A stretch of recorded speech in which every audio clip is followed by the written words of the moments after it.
Hello everyone, welcome to the Geekdom, the first Warrior Outcast, come to talk about the things we love, and today we're talking about Star Wars. That's right, my favourite thing in the world. I finally get to talk about it. Now, I know things look a little bit different here today. We're trying things on a new camera, new different way of setting things up. I do hope it's alright. Please do give us some feedback in the comments if you've got anything to say. It does give me a great deal of help, but we're going to start off today with an honourable mention because it's so hard to choose my top 10 when it comes to Star Wars characters.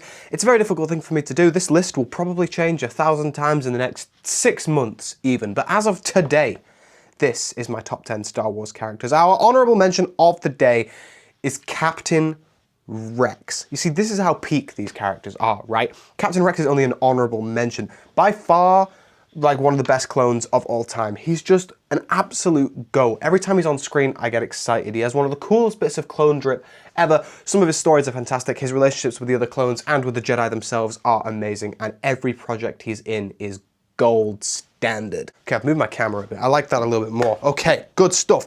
In the number 10 spot, we have Hera Syndulla. That is right. The greatest pilot in the history of Star Wars. No, Anakin's not better than her. No, Poe Dameron is not better than her. Hera Syndulla is the greatest pilot in the history of the Star Wars universe. She pilots the greatest ship in Star Wars, the Ghost. She's part of the Ghost Crew, which is one of my favourite found families in the history of cinema. And she is in one of my favourite TV shows of all time, Star Wars Rebels. Even in her live action appearance in Ahsoka, I thought she was great, but nothing beats the animated portrayals. They are just so good. She's one of the best Star Wars characters ever. Easily in this top 10. It feels horrible for me to be putting her quite low. In the number 2 spot, we have... In the number 2 spot? That's wrong. In the number 9 spot, we have Luke Skywalker. Now, I know what you're thinking. Freddie, that is a cardinal sin. Luke Skywalker should be top 5 easy. I struggle with Luke at times. I don't find him as engaging in A New Hope or in Empire. Return of the Jedi, he's definitely getting there. And then the books, for example, the Heir to the Empire trilogy, he's one of the best characters in it. And oh my god, that one scene from the Battlefront 2 campaign is just fantastic. If Luke was consistently as good as some of those appearances, then yeah, but to be fair, we've not seen as much of him, and also the sequels did irreparable damage to my view of the character. Next up on this list, we have a character that if you'd have told me 2-3 years ago that she would be in my top 10 characters, I'd have laughed in your face. But if any character deserves to be in a person's top 10, it's Mon Mothma. What an unbelievable performance she put in for the Rebellion in the Andor TV series. If you know me at all, you know that Andor is my favourite TV show of all time. It might be my favourite Star Wars thing of all time. I just think it's fantastic. And the best part of that show had to be Mon Mothma. Genevieve O'Reilly is just a fantastic actress. She plays it so well. She won an Emmy for her speech in Andor, which is much deserved. And my claim to fame is that I have now, as of a few days ago, met this woman, which is just awesome. This is me. This is me with the goat. That was really awesome. But Genevieve O'Reilly's Mon Mothma is just amazing. Once again, if you'd have told me ages ago that I would have loved this character so much, I'd have laughed because she didn't really do much in the original trilogy, but she is absolutely amazing. What a great character. My favourite parts of Andor all came from her. Next up is a character, and honestly, making this list, it really hurt me to put some characters so low, because I want to say every single one of them is my favourite character, but you just can't. So next up on this list is Crosshair, who is by far my favourite clone trooper. The episode, specifically The Outpost, which was Season 2, Episode 12, I think, of Bad Batch Season 2. Oh my god, it shattered me entirely. And his arc in Season 3 of that show is one of the most hauntingly beautiful arcs I have ever seen. I just think it's so wonderful. I know that Bad Batch is still quite fresh. I don't want to give too much information about that, because there are some people who haven't watched it who absolutely need to. I'm looking at my girlfriend right now. I'm going to convince her to watch it very soon. Crosshair. He's just such a wonderful character. And he's so badass as well. His skills with a gun is just unreal. He has some proper aura farm moments in that show, which I just love. Next up, we have Ezra Bridger, who, honestly, I just love. There's been moments in my life when Ezra has been at the number 1 spot. I just think he's awesome. Like, I just think he's great. Specifically, Seasons 3, Season 4, Ezra. He always has something going on that's really cool. Like, for example, the gun, the staple gun lightsaber. Everyone hated on that. I thought that was just awesome. Maybe because I grew up with it. Maybe it's like an Ewok situation. Then the green lightsaber was great, and then I love his relationship with Kanan and Sabine and Hera, and then obviously when he came back in Ahsoka, it was just the best thing in the world for me. I was so, so pleased. Plus, Ezra Bridger was the first ever LEGO minifigure I designed for the Geekdom channel, so I have a very, very specific attachment to Ezra Bridger. He's tied to all of this in some way. Next on this list, you're gonna hate me for this. In the 5th spot, we have Darth Vader / Anakin Skywalker, and I know you're all going, Freddie, what you doing? He should be number 1 because he's the GOAT. And you are right, he is the GOAT. I just have attachment to other characters a little bit more. I think Vader's just, I prefer Vader to Anakin, I think. Like, Anakin in the Clone Wars is just unreal, and I've got no problems with Hayden's portrayal or anything. I just find Anakin to be a little bit whiny, specifically in, like, Attack of the Clones and stuff.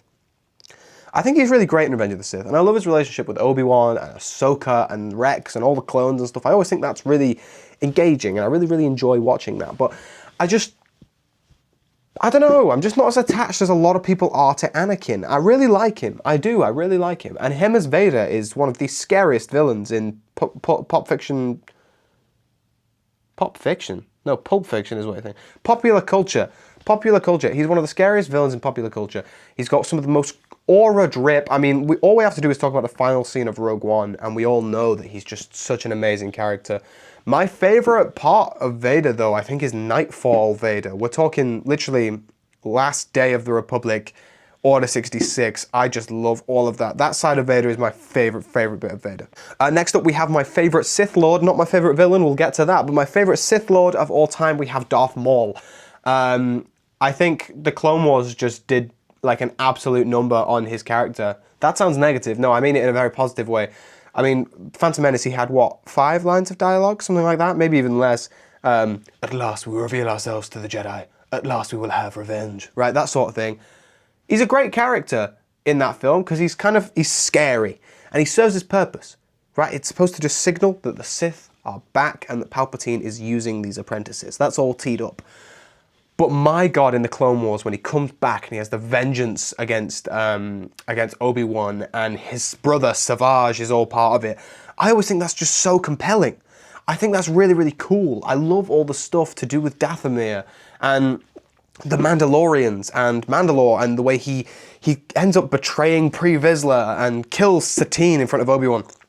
That's amazing. I mean, you can't see it right now, but my desk mat is Darth Maul on Mandalore. The Siege of Mandalore is the best part of Clone Wars ever and possibly the best part of Star Wars ever. I just think it's fantastic. And Maul in that is just exceptional. Sam Witwer's voice, he's one of my favourite voice actors of all time. Sam Witwer just cooks every time. And then when I didn't think it'd get any better, I watched him in Rebels and I was like, oh my God. I mean, the episode where he's just Kenobi. Oh, so good. He always has great lightsabers. He has the Darksaber. He's just got such a scary presence. The sort of the red tattoos and stuff is just frightening as hell. Next up, we're in the top 3 now. We're in the top 3. And I've got a feeling you're going to sense a common theme here. We have Kanan Jarrus, right? My GOAT, my absolute GOAT. I don't know how he's not number 1. I just love him so much. He's always been in my top 3. As soon as I watched season 4 of Rebels, Jedi Knight, where he sacrifices himself to save the Ghost Crew. Oh my God, I've never been the same since. He is, in my idea, he's like my idea of what I think a Jedi should be. Like, there's some Jedi who completely throw away the code, and there's some Jedi who strictly stay with it, and it just really irritates me.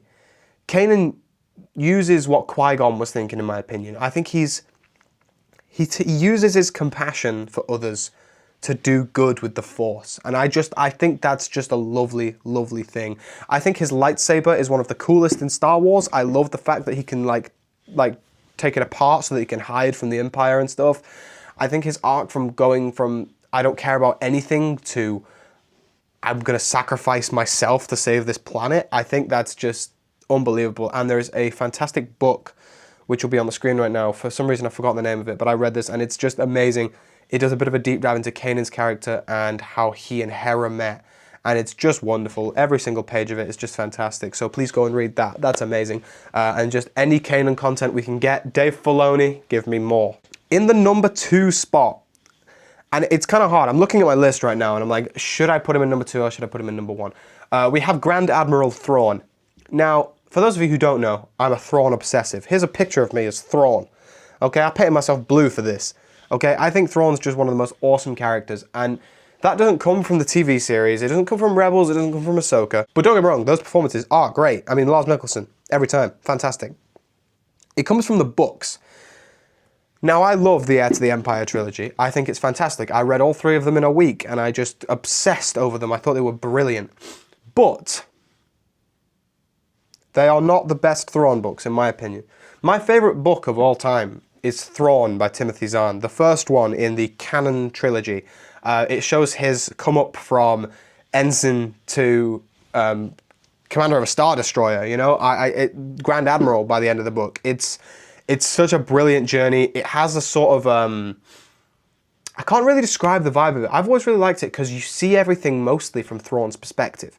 Now, I wouldn't, like, obviously when you're watching Star Wars, you want to see what the people on the planet are doing, and you want to see these big, scary Star Destroyers up in the sky, but when you're reading it and you're reading how the bridge operates, and Thrawn and the other, like, soldiers and officers and stuff, you forget the Empire are the bad guys. You're kind of rooting for them, which I think is brilliant. It's got an almost, I hate to say this because it's a sentence you shouldn't really compare things with. It's got an almost Star Trek-y vibe, because you're seeing everything sort of like from the bridge, and you're following what all the different officers are doing on their individual posts so they can make the best tactical choices.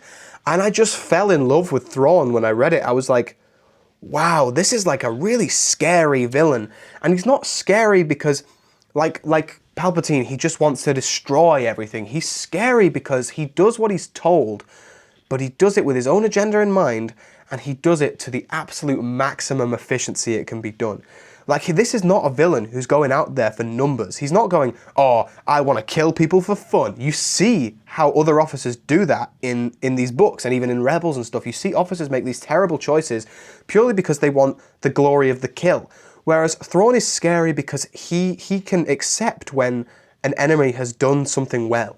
Like when Hera has pulled off a banging maneuver, he's not going to go and chase them off. He's like, no, they've earned their victory. And that's terrifying to me. And I think that makes him such a compelling villain. Also, there's something so striking about his appearance. I mean, the Empire is known for being relatively xenophobic. Like, they don't like to liaise with aliens. It's a very racist, you know, it's the Empire. Of course it's going to be racist. So to see like an alien in a place of power like that, it's just so striking, and it makes me just love Thrawn all the more. In the number 1 spot, oh my god, I mean, this must have been, I have loved this character since I was probably about 5 or 6. I just absolutely love Ahsoka Tano. I think she's brilliant. Like when we got the Ahsoka trailer announced, there's a video of me. It's in my Star Wars Celebration vlog from 2023. It's on the channel if you want to go watch it. You see me watching the Ahsoka show trailer for the first time, and I just lose my mind watching it. I completely lose it.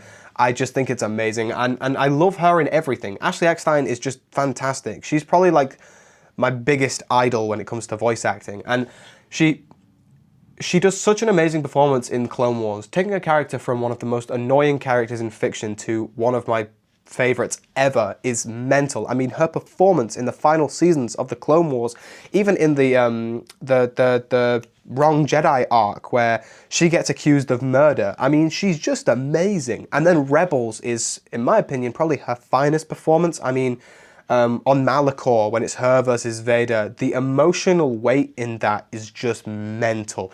Like, you just feel it, like, takes you over like a tsunami. And there's also, there's a book that is amazing. It's just called Ahsoka, and I really, really enjoy it. It's kind of my headcanon as to what happened when Ahsoka left the Order after Siege of Mandalore. It got retconned in the Tales of the Jedi animated series, but what are you going to do? It does upset me a little bit because there's some really great parts of that book, but definitely go read it, even if you don't read the non-canon stuff, because it is fantastic and it was canon for a time and it's great. Honestly, I recommend, what I did was I listened to it on an audiobook which was voiced by Ashley Eckstein. So if you do have the means to listen to that, it is amazing. Sorry, I've talked a lot about books today. It's just something about Star Wars, like the Star Wars books always get me excited. But yeah, Ahsoka Tano is just fantastic. I love her in everything she's in. She has got some of the coolest lightsabers, some of the coolest stories, and some of the best relationships with other characters ever. Well, everyone, thank you very much for watching. I do hope you have enjoyed. If you have, feel free to like and subscribe down below. We're always here for Star Wars content, so if you ever want any more, feel free to put some ideas in the comments as well. You know I read every single one of my comments, and I do try to respond if I can. Feel free to put your own list of your favourite characters down there. Once again, I'd love to hear your stuff. Well, everyone, thank you very much for watching, and I will see you next time. May the Force be with you, always.